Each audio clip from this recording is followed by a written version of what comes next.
Bore recharge point. So rain water అంతా ఇక్కడికి వస్తుందా మనకు? ఇది ఏంటంటే ఇప్పుడు ఫస్ట్ బోర్ వేసినప్పుడు మనకు ఫస్ట్ బోర్ వేసినప్పుడు 900కు పడ్డది.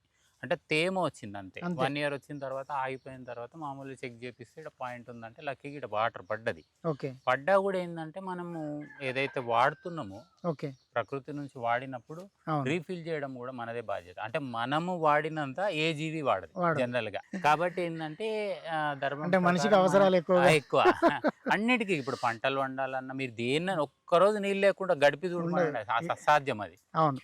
అయితే దీనికి మనము 10/10 దవ్వుకొని ఎటు చూసిన 10/10 దవ్వుకొని చాలా వీడియోలు చెప్పాను, అయినా కానీ రఫ్ గా చెప్పేస్తాను.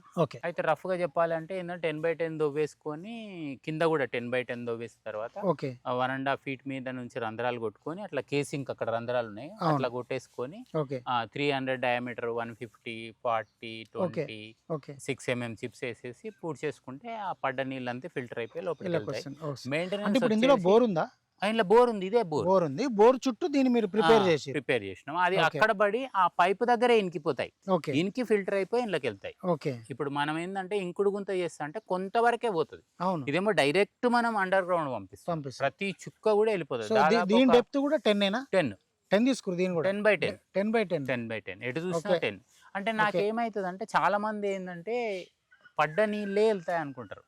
సపోజ్ 50 లక్షలు 1 కోటి లీటర్లు పోయినాయి అనుకుందాం. ఆ వర్షం పడ్డాయి ఆ ఫ్లో అదే వదిలిపెడితే దానికంటే 3 రెట్లు ఈ 150 మీటర్స్ నుంచి పొరల నిండి ఇళ్ళకి వెళ్ళిపోతాయి. మళ్ళీ 24 అవర్స్ మామూలు సాయిల్లో పర్క్యులేట్ అయినా కూడా ఇళ్ళకి వెళ్తాయి. 24 అవర్స్ 15 డేస్ వెళ్తాయి. అవి మేజర్. ఇప్పుడు చుట్టుపక్కల అన్ని చాలా తక్కువ ఉంటాయి వాటర్. మనకి చేయడం వల్ల ఇప్పుడు ఇది బోర్ రీఛార్జ్ అయింది, అది కూడా అవుతుంది. 150 మీటర్స్ ఏవైతే సరౌండింగ్ ఉన్నాయో అవన్నీ అవుతాయి. ఇది మనకు 270 ఉంటుంది. 90 feet. ఇక్కడ 1000 వేసినా కొద్ది మోతాదులో పోతుంది. ఇక్కడ 90 పడ్డది. ఇప్పుడు మనకు ఎండాకాలం కూడా వర్షాకాలం ఎట్లా వస్తుంది అట్లా వస్తుంది, నాన్ స్టాప్ గా వస్తుంది. ఎందుకంటే మనం రీఫిల్ చేస్తున్నాం. సో రైనీ సీజన్ అంతా కూడా తీసేసుకుంటది అది, మిగతా టైంలో మీకు ఇస్తుంది.